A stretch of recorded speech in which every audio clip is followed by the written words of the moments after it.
বন্ধুরা কি রান্না করব দেখো, এই কচুরলতি এনেছি। কচুরলতি দিয়ে চিংড়ি মাছ দিয়ে রান্না করে আপনাদের দেখাচ্ছি। কচুরলতিটা আমি কেটে ধুয়ে নেব। বন্ধুরা লতি আর চিংড়িটা কেটে ধুয়ে নিয়েছি, এবার রান্না করে আপনাদের দেখাচ্ছি।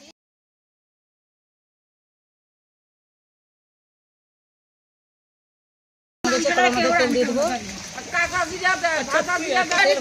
চিংড়িটা দিয়ে দেবো।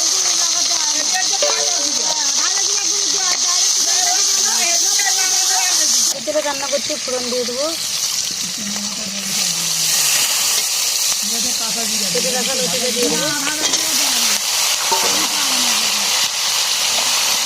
পরিমাণ মতো হলুদ দিয়ে দেবো, স্বাদ মতো লবণ দিয়ে দেবো।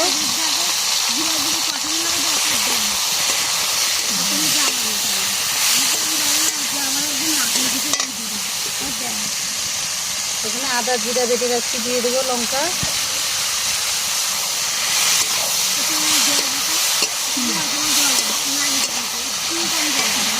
আদা একটু কষিয়ে নেবো লতিটা।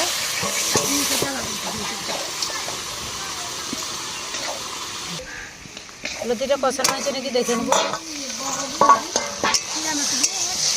কষানো হয়ে গেছে, এবার জল দিয়ে দেবো।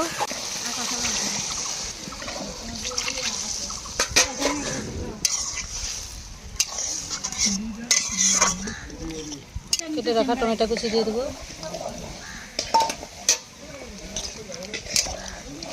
ঢাকা দিয়ে একটু ফুটিয়ে নেবো। হয়েছে নাকি দেখে নেবো।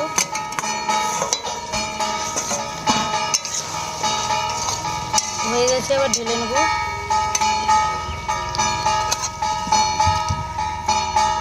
পুরো এই চিংড়ি মাছ দিয়ে লতিটা রান্না করেছি। এই রেসিপিটা কীরকম হয়েছে আপনারা কমেন্ট করে জানাবে। আমার চ্যানেলটি সাবস্ক্রাইব করে রাখবেন।